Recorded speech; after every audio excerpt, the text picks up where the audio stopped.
अगर आप लाइफ में over thinking, tension, anxiety, depression in सब चीज़ों से परेशान हैं, तो ये आप इसलिए परेशान नहीं हैं क्योंकि आपकी जो रियलिटी है वो ख़राब है। नहीं, आप इन सब चीज़ों से इसीलिए परेशान हैं क्योंकि आपका माइंड आपको रियलिटी ठीक से नहीं दिखा रहा है। आज की इस वीडियो में मैं कवर करूंगी पतंजलि का 6th सूत्र, जो कि है 5 टाइप्स ऑफ वृत्तिज। हिंदी में से कहा गया है प्रमाण, विपर्य, विकल्प, निद्रा, स्मृति। प्रीवियस वीडियो में मैंने आपको बताया था 5 टाइप्स ऑफ वृत्तिज। आज हम थोड़ा डीप में समझेंगे इन वृत्तियों को। तो पहली वृत्ति जो है वो है राइट नॉलेज। राइट नॉलेज में क्या आता है? Truth, clarity, logic. ओके, मतलब आपको रियलिटी को एज इट इज़ देखना है। रियलिटी में कोई भी फिल्टर नहीं लगाना है। जैसे आप इंस्टाग्राम में अपने फिल्टर्स चेंज करते रहते हैं ना, वो फिल्टर नहीं लगाना है आपको। जैसे आप दिख रहे हो वैसे ही उसको पोस्ट कर दो।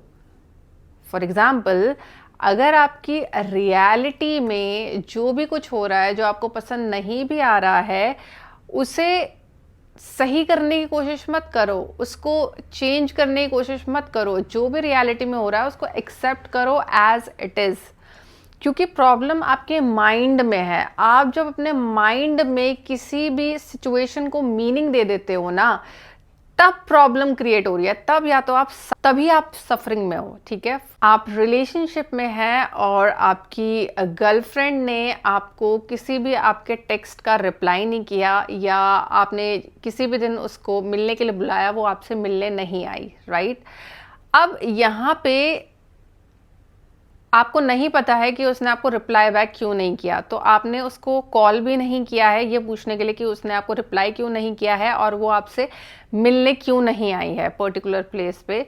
और आप अपने माइंड से ही सिनेरियोज बना रहे हैं कि वो इसलिए नहीं आई होगी क्योंकि वो मुझसे नाराज़ है, या क्योंकि उसको मेरे से कोई बेटर लड़का मिल गया होगा।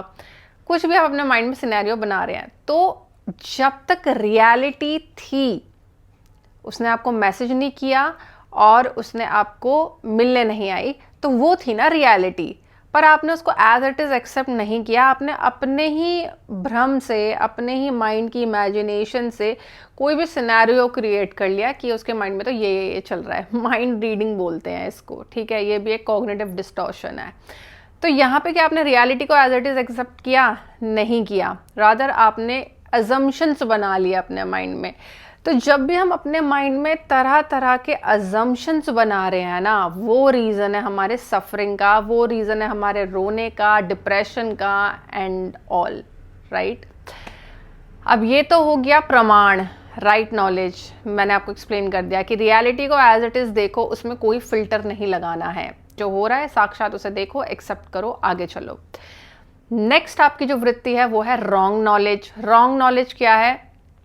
मिसअंडरस्टैंडिंग ऑफ रियलिटी, यानी डिस्टॉर्टेड थिंकिंग, यानी कॉग्निटिव डिस्टॉर्शन, जो हमने प्रीवियस वीडियो में कवर किए थे। आप प्रीवियस वीडियो देख सकते हैं इसको अच्छे से समझने के लिए। राइट, तो डिस्टॉर्टेड कर रहे हैं हम रियलिटी को ना। रियलिटी को अगर हम एज इट इज देखें तो वहां पे कोई प्रॉब्लम ही नहीं है, लेकिन हम डिस्टॉर्ट कर रहे हैं रियलिटी को। फॉर एग्जाम्पल, मैंने आपको प्रीवियस वीडियो में भी बहुत सारे एग्जाम्पल्स दिए थे। आपका हस्बैंड है, ठीक है, आपके स्पाउस हैं और वो आपसे आज अच्छे से बात नहीं कर रहे हैं, तो आप ये सोचोगे कि आप कॉज हो उनके अच्छे से बात नहीं करने का, जबकि ऐसा नहीं है। हो सकता है उनके ऑफिस में कोई प्रॉब्लम हो गई हो, उनके ऑफिस में बहुत ज़्यादा प्रेशर चल रहा हो, बॉस ने उनको आज सुना दिया हो, या कोई डेडलाइन हो जो उन्हें सबमिट करनी हो टाइम पे। लेकिन आप ये चीज़ उनसे पूछेंगे नहीं, आप उनसे डायरेक्ट कम्युनिकेट नहीं करेंगे, क्योंकि आपका ईगो हर्ट हो गया है कि ओ मेरे से तो बहुत ख़राब से बात करी, अब मैं क्यों पूछूं पीछे से। राइट, कई लोगों का हमारा ईगो हर्ट हो जाता है जब हमारे पार्टनर्स हमसे किसी दिन रूडली बात कर लेते हैं। हम ये नहीं देखते कि बाकी दिन वो हमसे अच्छे से बात कर रहे हैं, किसी एक दिन उन्होंने अगर हमसे रूडली बात कर दी, वो भी क्योंकि उनकी लाइफ में बहुत ज़्यादा कियोस चल रहा है, तो भी हम ये जहमत नहीं उठाएंगे कि हम उनसे पूछें कि आपकी लाइफ में क्या प्रॉब्लम हो गई है। नहीं, हम अपनी बड़ास निकालेंगे उनमें, या तो बिल्कुल कट ऑफ हो जाएंगे, ईगो हर्ट हो गया, या तो फिर ईगो हर्ट हो गया तो बिल्कुल उनको सुनाने लग जाएंगे। ठीक है, अब यहाँ पे अगर आप रियलिटी में स्थापित हो जाते, स्टैब्लिश हो जाते, यानी रियलिटी को अगर आप एज इट इज़ देखते तो आप कम्युनिकेट करते, आप जानने की कोशिश करते कि उनके साथ हुआ क्या है, राइट? ना कि आप साइलेंट ट्रीटमेंट देते और ईगो हर्ट में चले जाते जोन में, राइट? तो यहाँ पे रियलिटी डिस्टॉर्ट हो गई, कॉग्निटिव डिस्टॉर्शन हो गया है ना। हम अपने आप को ही कॉज मान रहे सामने वाले के बुरा मानने के पीछे। नहीं, रियलिटी कहती है कि उनसे पूछो क्या हुआ है, अपने माइंड में ही इमेजिनेशन मत बनाओ, अजम्पशंस मत बनाओ। ओके, नाउ थर्ड वृत्ति इज इमेजिनेशन, विकल्प। तो हम अपने माइंड में ही कुछ भी इमेजिन कर रहे हैं, है ना। हम अगर हमारा एग्ज़ाम आने वाला है, सपोज मेरा मैथ्स का एग्ज़ाम है 4 दिन बाद, तो मैं उसके लिए रियलिटी में प्रेजेंट मोमेंट में मेहनत नहीं कर रही हूँ कि 4-5 घंटे मैं रेगुलर पढ़ूँ, मैथ्स की प्रैक्टिस करूँ, मैं वो नहीं कर रही हूँ। लेकिन मैं अपने माइंड में ही कल्पनाएं बना रही हूँ, इमेजिनेशन बना रही हूँ कि ओह मैं तो फेल हो जाऊँगी, मैथ्स का एग्ज़ाम है, मैं तो बहुत वीक हूँ मैथ्स में, और मैं चाहे कितनी भी प्रैक्टिस कर लूँ मेरे को तो आती ही नहीं है मैथ्स, मैं तो फेल ही हो जाऊँगी मैथ्स में, तो मेरे बस का नहीं है और मैं तो फेल हो जाऊंगी। अब यहाँ पर रियलिटी, अगर आप रियलिटी में एस्टेब्लिश होंगे तो रियलिटी में क्या करना है आपको, आपको एक्शन लेना है। अभी इस प्रेजेंट मोमेंट की रियलिटी है कि अगर आप मेहनत करोगे, आप अपना टोटल 100% दोगे तो आप पास हो सकते हो। लेकिन आप रियलिटी में वर्क नहीं कर रहे हैं, आप अपने, आपका माइंड आपको बार बार फंसा रहा है इमेजिनेशन करवा करवा के कि तू तो फेल होगी, चाहे तू जितना मेहनत कर ले तो फेल होगी, पर मेहनत करो ना, तब देखेंगे रिजल्ट क्या होगा, राइट? नाउ फोर्थ वृत्ति इज स्लीप, निद्रा। जब भी आप सोते हैं तो आपका माइंड तब भी एक्टिव होता है, आपको थॉट्स आते हैं, राइट? अभी भी सोते वक्त भी आपके माइंड के लेवल पे बहुत सारे इम्प्रेशंस पड़े हुए हैं आपके पास्ट के, आपके साथ जो भी कुछ भी हुआ होगा लाइफ में, वो सारे इंप्रेशंस आपके माइंड में एज इट इज पड़े हुए हैं। तो कई बार जब आप सोते हैं और आपको ड्रीम्स आते हैं, तो कई बार आपको ऐसे ड्रीम्स आते हैं जो आपके साथ बुरा हुआ होता है और वो वापस से आपको हॉन्ट करते हैं ड्रीम में। सपोज अगर आप किसी रिलेशनशिप में थे और उनसे आपका ब्रेकअप हो गया, या आप किसी इंटरव्यू की तैयारी कर रहे थे और वहाँ पे आप रिजेक्ट हो गए और आपको अब जॉब नहीं मिल रहा है, तो बार बार आपको उसी तरह के ड्रीम्स आते रहेंगे। तो यहाँ पे आपका कॉन्शियस माइंड तो स्लीप में है, इनएक्टिव मोड में है, लेकिन जो आपका सब कॉन्शियस माइंड है ना, वो अभी भी वर्क कर रहा है और वो आपको ऐसे ऐसे हॉरिफाइंग ड्रीम्स दिखा रहा है जिससे आप कभी डरे थे अपने प्रेजेंट मोमेंट में।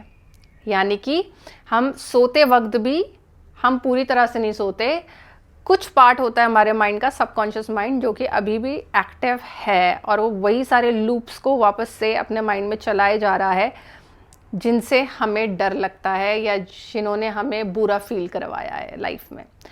नाउ कम्स द लास्ट वृत्ति, दैट इज मेमोरी।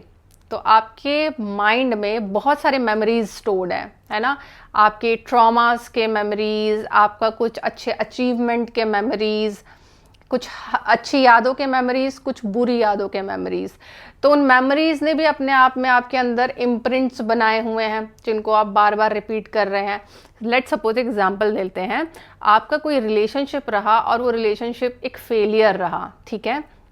अब जब आप अपने न्यू रिलेशनशिप में आने की कोशिश करेंगे ना, तो न्यू रिलेशनशिप में अगर आपका पार्टनर आपको अच्छा भी मिला है ना, तो भी आप अपने पास्ट के जितने भी मेमोरीज हैं उनको लाके आप अपने प्रेजेंट में थोप दोगे और अपने इस प्रेजेंट पार्टनर को आप एज अ पास्ट पार्टनर ही देखोगे जो आपका एक्सपीरियंस रहा था प्रीवियस रिलेशनशिप में। तो आप कभी भी रियलिटी में स्टेब्लिश हो ही नहीं पाओगे ऐसे।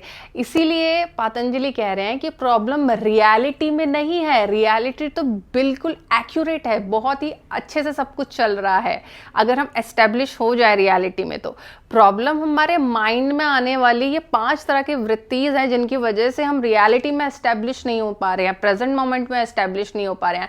हम हमेशा अपने पास्ट में ही फंसे हुए हैं। जब तक इन पास्ट के बंधनों को हम फ्री नहीं कर देंगे, लेट गो नहीं कर देंगे, उस चिपके रहेंगे, तब तक हम प्रेजेंट में कभी भी आ नहीं पाएंगे, हम रियलिटी में कभी भी एस्टेब्लिश नहीं हो पाएंगे। और अगर आप रियलिटी में 24/7 नहीं रहोगे तो आप हमेशा माइंड के इन 5 वृत्ति से सफ़र करते रहोगे और ये आपको बंधन में डालता जाएगा, डालता जाएगा, डालता जाएगा और आप सफ़र करते रहोगे अपनी पूरी life till your death. Next video में बात करूंगी पतंजलि के 7वें सूत्र की। तब अभी मैं जाती हूँ। ओम नमः शिवाय।